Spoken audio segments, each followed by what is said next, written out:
I realised that in my first Photoshop video that I did something which is very unhelpful, which is I didn't talk about layers. And that was primarily because I only touched on it in the last photo, but the photo where I made a sort of a fictional logo actually has quite a few layers involved in it. I'm hiding them all at the moment, but if you look in the bottom right, then I will start clicking on this tick box on the left to start revealing them. So you can see here that we've got the main background layer, which you'll have whenever you open a new Photoshop project. Then I've got each of these circles is its own layer, just because I drew them or copied them over individually. And the text is its own layer as well. Now, generally, whenever you pop in some new text by clicking the text tool on the right, that will create a new layer. As you see down here, it's now created layer 3. And similarly, so when you draw a shape, if I can find the shapes, there we go, a couple squares underneath the text, if you draw a shape, this new shape now is itself a new layer as well. As you can see, it's added ellipse 2 here to the layer. So I'll just undo those, get rid of those layers.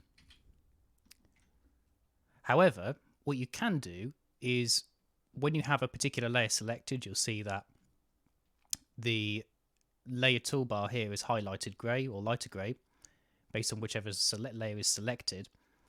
And then you can do various edits to that layer. So, for example, when you have a layer selected, you can move that around. Depending on where the borders are, you can click on a different part of your image and move that around, and it'll automatically select that layer.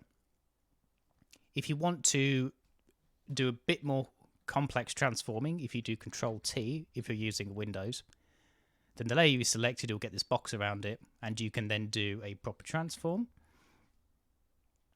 But also you can, down here, you can change the order that the layers sit in.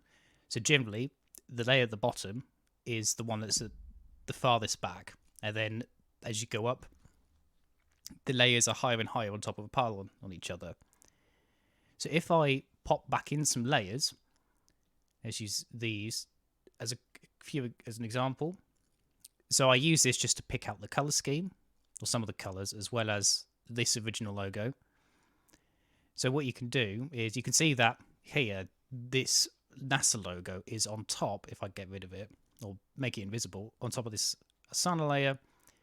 But if you move the Asana layer on top, that now sits on top of the NASA layer. And again, you can just delete layers as you see fit. Now, in order to get the original flat image that I had for the first Photoshop video, you right-click on one of the layers, then you go to flatten image, wherever that may be. It is. I think if you click on a shape, you then get to flatten the image. There you go. So merge down, merge visible, then you can flatten image, and that will essentially make all the layers into one. Or you can, let's say if you're sort of wanting to move all these circles, you actually wanted to ensure that you can move them all at once, you just select the appropriate layers and click merge layers.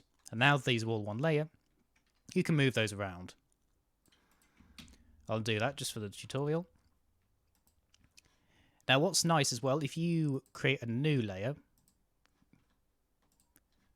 that'll just be like a completely see-through, so it's just like almost like a veneer. So it's a new layer, but there's nothing on it.